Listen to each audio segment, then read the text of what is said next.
அப்போஸ்தல நடபடிகள் 19ஆம் அதிகாரம் 10வது வசனம். 2 வருஷ காலம் இப்படி நடந்ததினாலே ஆசியாவில் குடியிருந்த யூதரும் கிரேக்கருமாக எல்லாரும் கர்த்தராகிய இயேசுவின் வசனத்தை கேட்டார்கள். 9வது வசனம். சிலர் கடினப்பட்டு அவிசுவாசிகளாகிய கூட்டத்திற்கு முன்பாக இந்த மார்க்கத்தை நிந்தித்த போது அவன் அவர்களை விட்டு விலகி சீசரை அவர்களிடத்தில் பிரித்து கொண்டு திரனு என்னும் ஒருவருடைய வித்தியாசாலையிலே அனுதினமும் சம்பாதித்து கொண்டு வந்தான். நல்லா கவனிக்கணும். நீங்கள் உள்ளே போய் சுவிசேஷம் சொல்ல முடியாது, எபேசுக்குள்ளே போய் சுவிசேஷம் சொல்ல முடியாது. ஆனால் எபேசுக்கு வெளியே ஒரு ஃபிலாசபி கிளாஸ் எடுக்கிற ஸ்கூல் இருக்குது. என்ன கிளாஸ் எடுக்கிற ஸ்கூல் இருக்குது? ஃபிலாசபி, தத்துவம் சொல்லி கொடுக்குற ஒரு ஸ்கூல் இருக்குது.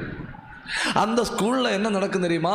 மத்தியானம் வரதான் கிளாஸு, மத்தியானம் வரதான் கிளாஸு. அங்கே மத்தியானத்து பிறகு கிளாஸு இல்லை.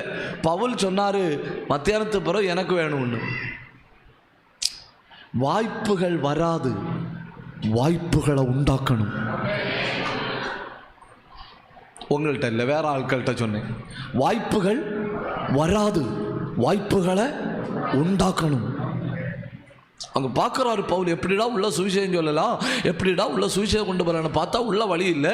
ஆனால் வெளியே ஒரு இன்ஸ்டிடியூட்டு கிடக்கு, வெளியே ஒரு டர்னூசனுடைய ஃபிலாசபியை படிப்பிக்கிற ஸ்கூல் அங்கே கிடக்கு. அங்கே மத்தியானம் வரதான் கிளாஸு, மத்தியானத்துக்கு பிறகு அங்கே ஒன்றும் இல்லை.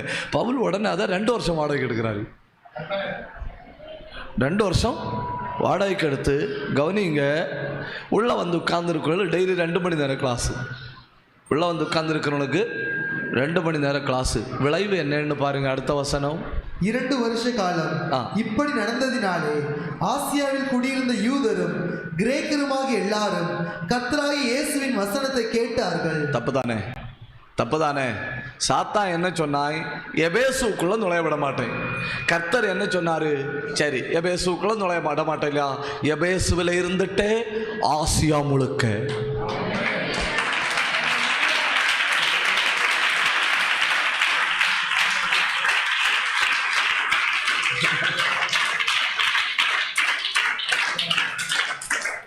எங்க உங்களை தடுக்கிறாங்களோ அதுதான் உங்க சென்டர். வேற ஆட்களுக்கு சொன்னேன்.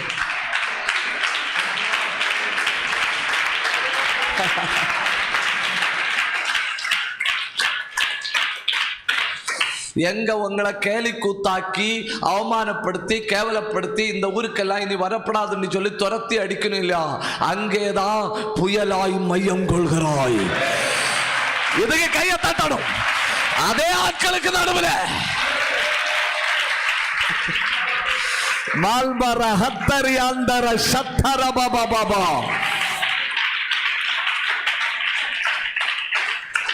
அற்பமான தொடக்கத்தை அசட்டை பண்ணக்கூடாது, அற்பமான தொடக்கத்தை அசட்டை பண்ணக்கூடாது. ஒரு ஆளா இருந்தாலும் அந்த ஒரு ஆளும் ஒரு ஆத்மா.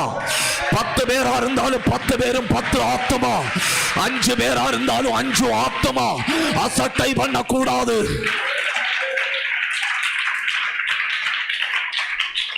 என்ன மனுஷன்னு பாருங்க, என்ன மனுஷன்னு பாருங்க. அங்க சுவிசேஷம் சொல்லக்கூடாதுங்கிற அதே இடத்துல ஒரு காலேஜ் வாடகைக்கு எடுத்து அங்க உட்கார்ந்து சுவிசேஷத்தை சொல்லி, எந்த எபேசுவில சுவிசேஷத்துக்கு அனுமதி இல்லையோ அந்த எபேசுவில இருந்து ஒரு கண்டம் முழுக்க, என்ன முழுக்க? ஒரு கண்டம். எந்த கண்டம்? ஆசியா முழுக்க சுவிசேஷம் பரம்புவதற்கு அந்த இடத்தை கர்த்தர் கையில் எடுத்தார்.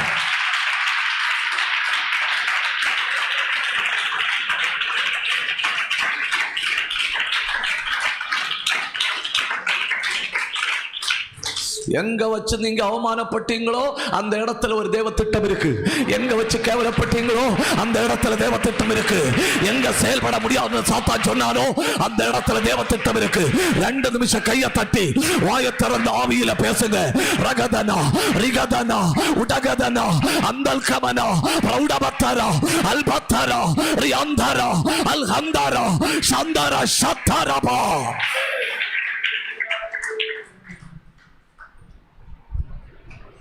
அப்போ தேவன் தருகிற எல்லா வாய்ப்பையும் திருப்தியோட என்ன செய்யணும்?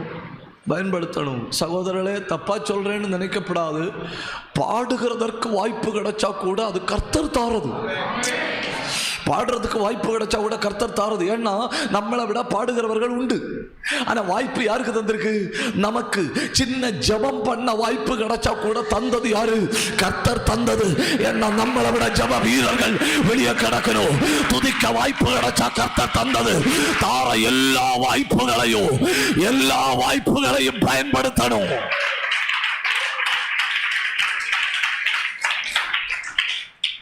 சண்டே கிளாஸ் எடுக்க வாய்ப்பு கிடைக்க கர்த்தர் தந்தது. பெண்கள் கூட்டத்தில் 5 நிமிஷம் பேச சொல்றாங்களா, உடனே பேசணும், கர்த்தர் தாரது. ஆண்கள் கூட்டத்தில் 10 நிமிஷம் ஜெபம் பண்ண சொல்றாங்களா, உடனே வச்சு கீச்சணும், கர்த்தர் தாரது. கர்த்தர் தார வாய்ப்பை தேவன் தந்த பொறுப்பு என்கிற எண்ணத்தோட பயன்படுத்தணும்.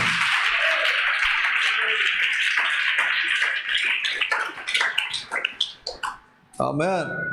ஏன்னா ஆண்டவர் திறமையின் அடிப்படையில் கொடுப்பதில்லை.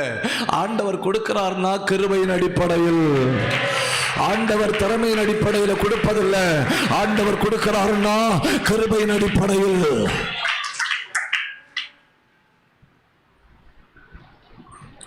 நான் சில கூட்டங்களில் கூப்பிட்டா நான் போக மாட்டேன். முக்கியமாக நான் கூப்பிட்டா போகாதது பெண்கள் முகாமுக்கு கூப்பிட்டா போக மாட்டேன். ஏன் போக மாட்டேன்னா அதை பற்றி நமக்கு அவங்க பிரச்சனை என்ன, அவங்க எண்ணங்கள் என்ன, அவங்க சிந்தனை என்னன்னு நமக்கு தெரியாது. ஒருவேளை நம்ம அங்கே போய் 2 மணிக்கூரை வீணாக்குறோமோ அப்படிங்கிற ஒரு எண்ணம் வர்றதுனால நான் போக மாட்டேன். அப்புறம் தான் இந்த 50 வயசுக்கு மேலே உள்ள குடும்பம் உண்டு இல்லையா, அந்த குடும்ப முகாமில் பேச கூப்பிட்டாலும் போக மாட்டேன். 50 வயசுக்கு மேலே உள்ள ஆட்கள் குடும்ப முகாமுக்கு என்ன கூப்பிட்டா போக மாட்டேன். ஏன்னா அவங்க பிரச்சனையும் நமக்கு தெரியாது. உங்களுக்கு தெரியுமா, 2லையும் ஒவ்வொரு தடவை போனேன். 2லையும் ஒவ்வொரு தடவை போனேன். ஒரே ஒரு தடவை 50 வயசுக்கு மேலே உள்ள ஊழியர்களுக்கான குடும்ப முகாமில் பேச போனேன். ஒரே ஒரு தடவை. அதுவரை நான் போனதில்லை. அந்த குடும்ப முகாமில் அட்டென்ட் பண்ண ஆட்கள் இன்னைக்கு வர சொல்லுவனும் அன்னைக்கு கர்த்தர் செய்த கிரியைகள்.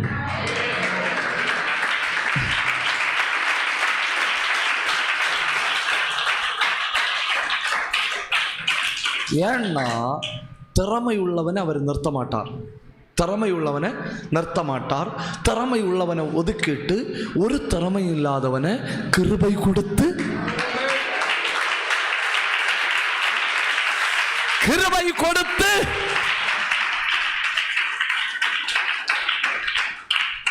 அப்ப நீங்க பாட்டு பாடுகிறதுனாலே புரிஞ்சுக்கிடணும், உங்களுக்கு பாட வேண்டிய திறமை இல்லை, கிருபை தந்திருக்கிறார். நீங்க ஜபிக்கிறீங்கன்னா புரிஞ்சுக்கிடணும், உங்களுக்கு ஜபிக்க வேண்டிய திறமை இல்லை, கிருபை தந்திருக்கிறார். அல்லேலூயா. அப்படியே 2 வருஷத்துல ஆசியா கண்டம் முழுவதும் குடியிருந்த யூதரும் கிரேக்கருமாகிய எல்லாரும் வசனத்தை கேட்டார்கள். இது ஒரு வாய்ப்பாச்சா?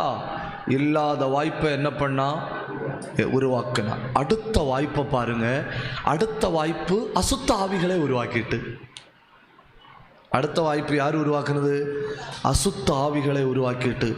அப்போஸ்தலர் 19:16. பிரதான ஆசாரியனாகிய ஸ்கேவா என்னும் ஒரு யூதனுடைய குமாரர் 7 பேர் இப்படி செய்தார்கள். 16. பொல்லாத ஆவியுடைய மனுஷன் அவர்கள் மேல் பாய்ந்து பலாத்காரம் பண்ணி அவர்களை மேற்கொள்ள அவர்கள் நிர்வாணிகளும் காயப்பட்டவர்களுமாகி அந்த வீட்டை விட்டு ஓடி போனார்கள். இந்த பவுல் போற இடத்துல எல்லாம் அசுத்த ஆவிகள் ஓடுதுன்னு சொல்லி ஒரு மனுஷனுக்கு 7 பிள்ளைகள் உண்டு. 7 பிள்ளைகளும் சேர்ந்து ஒரு பேய் பிடிச்ச ஆளை தூக்கி ரூமுக்குள்ள கொண்டு பூட்டிச்சிடும். ரூமுக்குள்ளே கொண்டு பூட்டி விட்டுட்டு பவுல் பிரசங்கம் பண்ணுற இயேசு நாமத்தில் வெளியே வான்னு சம்பவம் வெளியே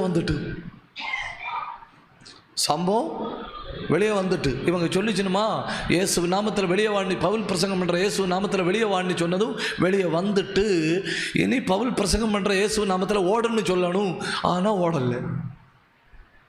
வெளியே வந்து ஸ்கேவா என்கிற மனுஷனுடைய 7 பிள்ளைகளையும் அடித்து பஞ்சராக்கி போட்டு அவர்கள் நிர்வாணிகளும் காயப்பட்டவர்களுமாக அந்த இடத்தை விட்டு ஓடி போனார்கள். இது கேள்விப்பட்ட ஜனங்கள் பயந்தார்கள். அல்லேலூயா. கவனிங்க, ஒரு இல்லாத வாய்ப்பை நம்ம ஏற்படுத்தினா 2வது வாய்ப்பை கர்த்தரே உருவாக்குவார். தப்புதான் உங்கள்கிட்ட சொன்னது தப்புதான். ஒரு வாய்ப்பை நீங்க ஏற்படுத்துங்க, அடுத்த வாய்ப்பை கர்த்தரே உருவாக்குவார்.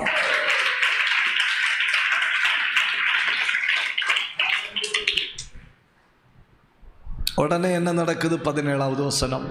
இது எபேசிலே குடியிருந்த யூதர் கிரேக்கர் அனைவருக்கும் தெரிய வந்தபோது அவர்கள் எல்லாரும் பயமடைந்தார்கள். பாத்தீங்களா? இப்ப எபேசுக்குள்ள சுவிசேஷம் என்ன ஆயாச்சு? போயாச்சு. எபேசியர்கள் அறிஞ்சிட்டணும். எபேசியர்களுக்கு புரிஞ்சு போச்சு, இப்படி ஒரு ஆளுக்கு 7 பிள்ளைகளை சுத்தாவிய பிடிச்சு அடைச்சு வச்சனும். அவங்க பிசாச ஓட்டக்கு முன்ன பிசாசு அவங்கள ஓட்டிட்டு புரிஞ்சுட்டுனுமா? சுவிசேஷம் உள்ளுக்குள்ள என்ன செய்ய தொடங்குது? போக தொடங்குது. அடுத்து அதாக்கோ அதை விட பெருசு. கர்த்தராகிய இயேசுவின் நாமம் 19வது வசனம். மாய வித்தைக்காரராய் இருந்தவர்கள் அநேகர் தங்கள் புஸ்தகங்களை கொண்டு வந்து எல்லாருக்கும் முன்பாக சுட்டெரித்தார்கள். அன்னைக்குள்ள உலகத்துல மந்திரவாதம் நிரம்பின பட்டணமாக்கும் எபேசு பட்டணம். மாந்திரிகத்துல பெயர் பெற்ற பட்டணம். எல்லா ஆட்கள் கையிலையும் மந்திரவாத சுவடிகள் உண்டு. புஸ்தகத்தை வச்சு வாசிச்சு மந்திரம் பண்ணி அடுத்தவனை கெடுக்கிறது அவங்களுக்கு ஒரு வீட்டில் வச்சு செய்கிற ஒரு சிறு தொழில் மாதிரி. இப்போ இதை கேள்விப்பட்ட உடனே பேய்கள் எழும்பி 7 பேர் அடிச்சு நுறுக்கிச்சுன்னு கேள்விப்பட்ட உடனே அவங்க எல்லாம் ஓடி வந்தனும். அவங்க புஸ்தகங்கள் எல்லாம் எடுத்துட்டு வந்தனும். புஸ்தகங்கள் எல்லாம் எடுத்துட்டு வந்து பவுலுக முன்ன போட்டு எரிச்சனும்.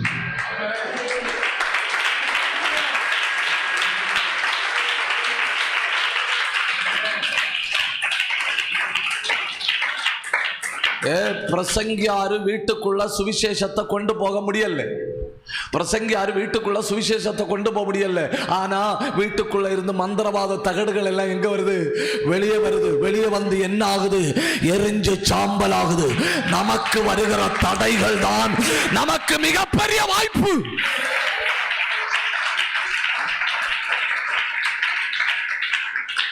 வாழ்க்கை வாழ்றது சவாலா இருக்கா? அதுதான் வாய்ப்பு. குடும்பம் நடத்துறது சவாலா இருக்கா? அதுதான் வாய்ப்பு. ஜெபம் பண்றது சவாலா இருக்கா? அதுதான் வாய்ப்பு. எந்த பக்கம் சவால் இருக்கோ அந்த சவால் தான் வாய்ப்பு. சவாலா பார்க்காதுங்க. சவாலை தேவன் தருகிற வாய்ப்பா பாருங்க.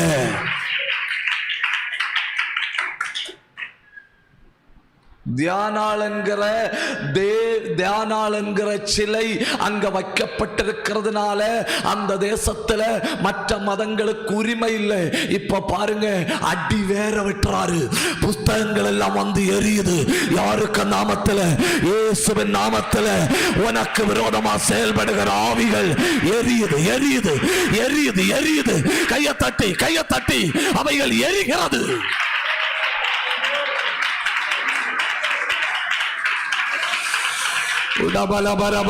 சந்தல் அல்கபரபத்தலரியாந்தல் கபாரகத்துரிபி ரெந்தல் கனாதன சந்தராதியா உடபாலமா பிரௌடபாலமாரமா ரீபல ஹத்தரபலமா. கையை தட்டணும், வாயை திறக்கணும், சத்தம் உயர்த்தணும்.